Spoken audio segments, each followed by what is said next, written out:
ओम नमः सिद्धेभ्यः। ओम नमः सिद्धेभ्यः।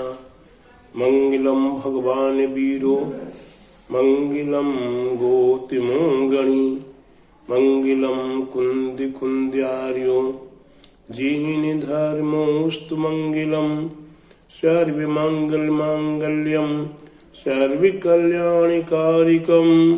प्रधानम सर्वधर्माणां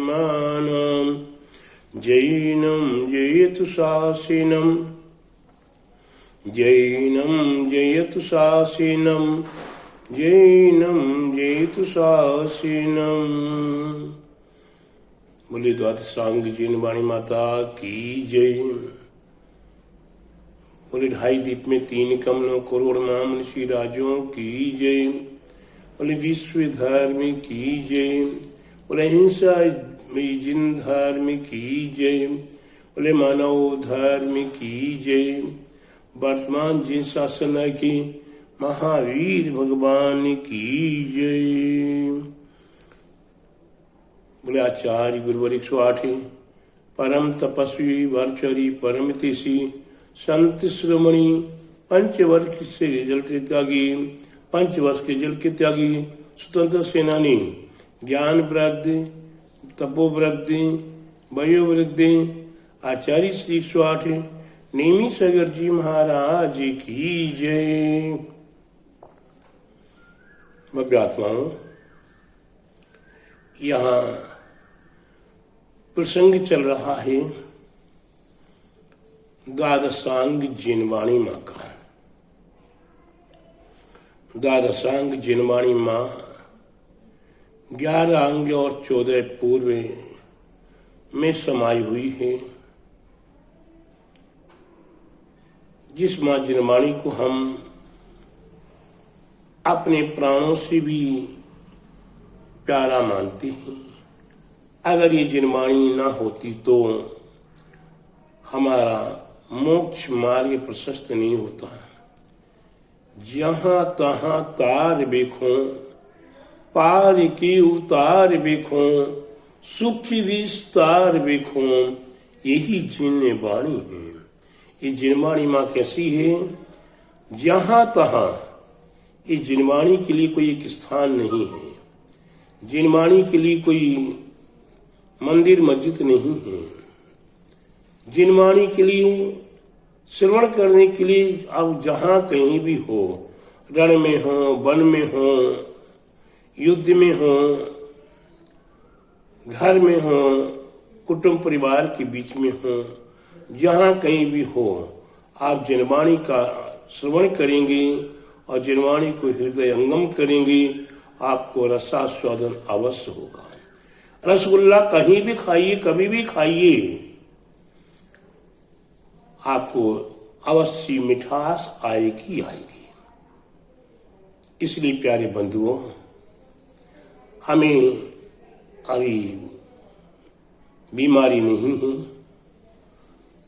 हमें मलेरिया का रोग नहीं हुआ है जिससे कि हमारा मुंह कड़वा हो गया। अगर रसगुल्ला भी खाएंगे तो कड़वा लगेगा।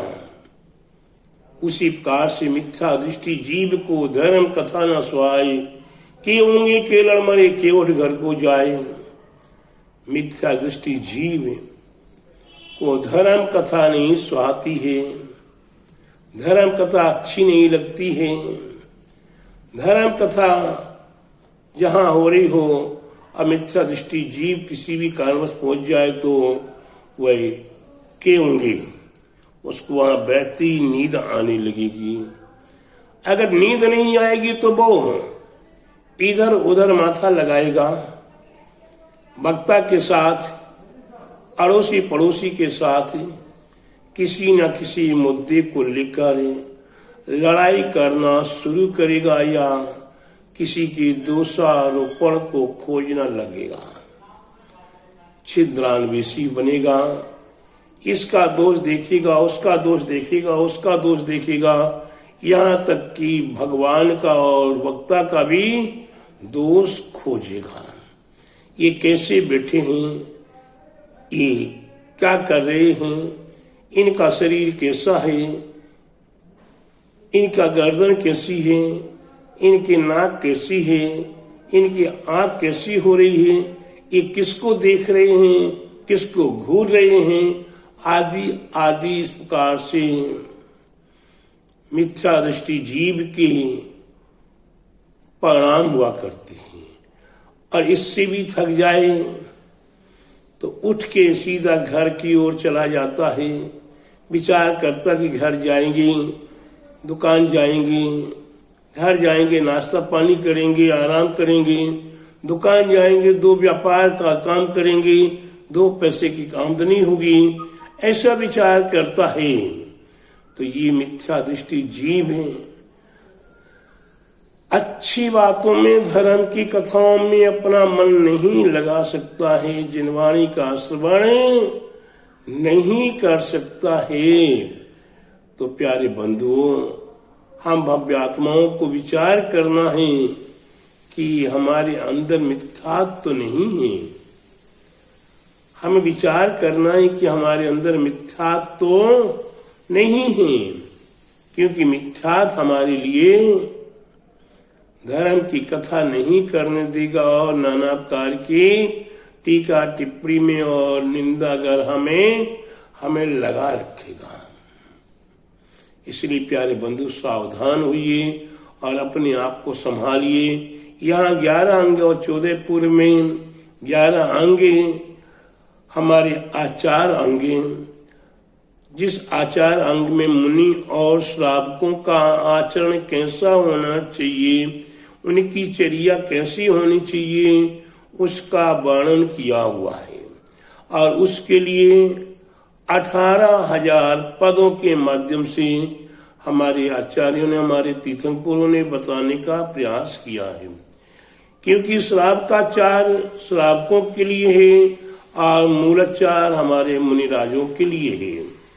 हम श्रावकाचार, रत्नगण श्रावकाचार हुआ, पुरुषार्थ सिद्धिपाय ग्रंथ हुआ, सागार धर्मामृत हुआ, इन ग्रंथों के माध्यम से हम चर्या का जानने का प्रयास करें।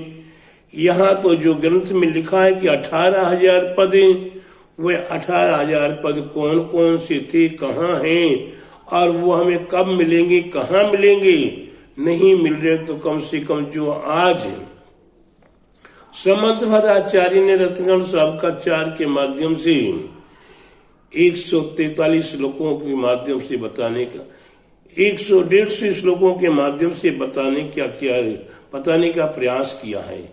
143 श्लोक तो शंभु स्तोत्र के हैं और रत्नगण श्रावकाचार के 150 श्लोक हैं।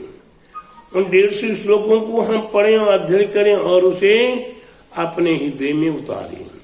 उसमें सम्यक दर्शन का वर्णन है, सम्यक ज्ञान का वर्णन है और चारित्र का वर्णन है।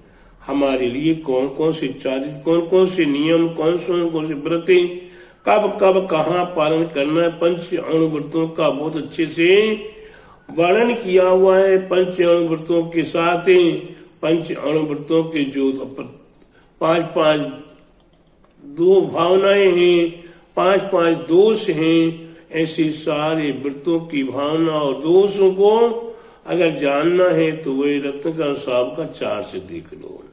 साथ ही साथ पुरुषार्थ सिद्धिपाय ग्रंथ में भी बहुत अच्छे रूप से समझाने का प्रयास किया है।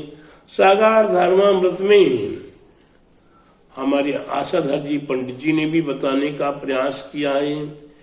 और भी अनेकों ग्रंथ हैं, उन्हीं ग्रंथों का अध्ययन करें।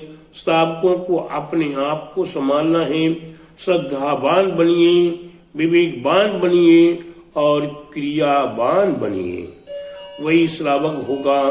और मने जो आत्म साधना के लिए मौनम साधती मुनि, ये मौन व्रत को लेकर आत्म साधना में लीन होते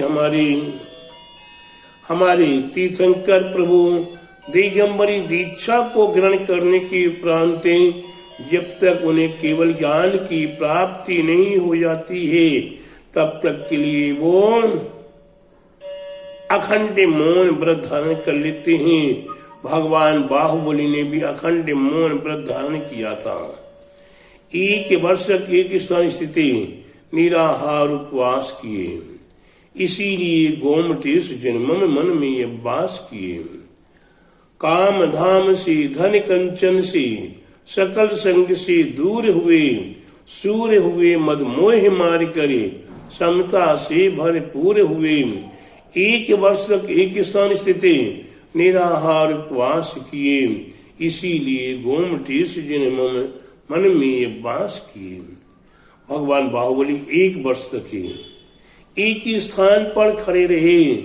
भगवान अधीश्वर आदिनाथ ने दिगंबरी दीक्षा ग्रहण करके 6 महीने का आतापन योग स्वीकार कर लिया और 6 महीने के उपरांत वे प्रतिदिन आहारचर्या को गए। 6 महीने और कुछ दिनों तक उन्हें आहारचर्या नहीं मिली, लेकिन उनने बताने का प्रयास नहीं किया, उपदेश देने का प्रयास नहीं किया। जब तीर्थंकर प्रभु को केवल ज्ञान की प्राप्ति हो गई, तभी जाकर उनने फिर दिव्य देशना उनकी खिरी। और वह दिव्य देशना हर भव्य आत्माओं के लिए, जो 12 सभाओं के अंतर्गत है। जितने भी जीव, चाहे देव हों, चाहे देवांगना हों, चाहे मनुष्य हों, चाहे त्रेंच हों और चाहे मुनि आर्जिका हों, जितने भी 12 सभाओं में बैठे हुए, क्या संपूर्ण जगत के हितार्थ ये दिव्य देशना भगवान की हम भव्य आत्माओं को प्राप्त हुई। ऐसे मुनिराजों के लिए भी चर्या का वर्णन हमारे मूलाचार, भगवती आराधना आदि अनेकों ग्रंथों के माध्यम से बताने का प्रयास किया है। यहाँ मुनि के और श्रावक के चर्या का वर्णन 18,000 श्लोकों के माध्यम से, 18,000 पदों के माध्यम से हमारे आचार्यों ने बताने का प्रयास किया है। आप उन 18,000 पदों को भी खोजने का प्रयास करें और उनका अध्ययन करें, अपने जीवन के आचरण को बदलने का प्रयास करें। हमारा आचरण बदल जाएगा तो हमें मोक्ष तक पहुंचने में कहीं कोई व्यवधान, कहीं कोई प्रॉब्लम नहीं आएगा। इसलिए प्रत्येक भव्य आत्माओं को अपना आचरण बदलिए और ये आचार अंग को स्वीकार कर अपने जीवन को सार्थक करें। बोले महावीर भगवान की जय। बोले द्वादशांग जीन वाणी माता की जय। बोले आचार्य गुरुवर 108 परम तपस्वी वनचरी परम तेसी संत शिरोमणि पंचवर्ष के जल के त्यागी सुदन सेनानी ज्ञान वृद्धि तपो वृद्धि वयो वृद्धि आचार्य श्री 108 नेमी सागर जी महाराज की जय।